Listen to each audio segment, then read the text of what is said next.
অক্ষর পুরুষ পরব্রহ্ম শ্রীকৃষ্ণ গীতায় অর্জুনকে বললেন, আমি জগতের পিতা মাতা ধাতা পিতামহ, আমি পরম পবিত্র ও চরম জ্ঞাতব্য ওঙ্কার, আমি ঋক্সাম যজু, আমি তাপ, আমি বৃষ্টি, আমি গ্রহণ করি, আমি ত্যাগ করি, আমি অমৃত, আমি মৃত্যু, আমি সৎ, আমি অসৎ।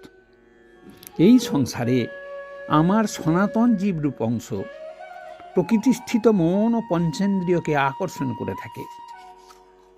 পুরুষোত্তম যোগে তিনি জানালেন, দাবিম পুরুষৌ লোকে স্বরচাক্ষর এব চ স্খর সর্বাণি ভূতানি কূটস্থ অক্ষর উচ্যতে। দাবিম পুরুষৌ লোকে স্বরচাক্ষর এব চ।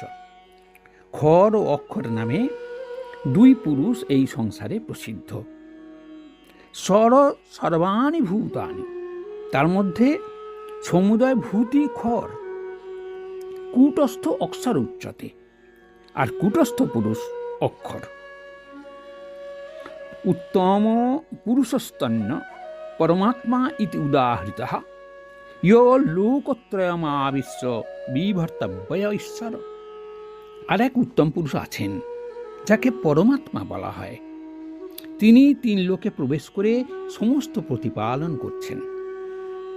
ইয়াস্মাৎ স্বরম অতীত অক্ষরতোপি চোত্তম।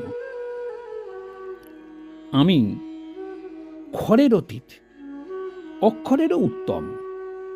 অত অস্মি লোকে বেদে চ প্রথিত পুরুষোত্তম।